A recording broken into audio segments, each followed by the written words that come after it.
nakakahagod naman. Ay, pinapagod ako nito. Hindi ka kasi naliligo, tinan mo. Ang ganda-ganda ko, mukha kang freshness. Ikaw, ang mukha kang saging na piko. Anong piko, ha? Anong pinagagawa mo? Tumatalon ka ba sa saging? Ano ka, pinagloloko mo ba ako, ha? Anong klase kang kaklase, ha?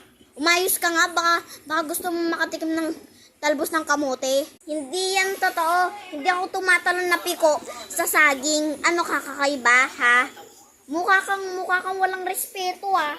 Ako na nga, yung pinakamaganda sa lahat, ikaw lang yung mukhang saging, ha? Kasi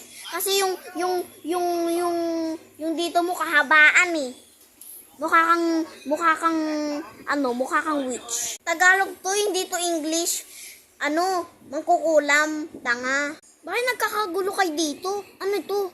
Ha? Gulo?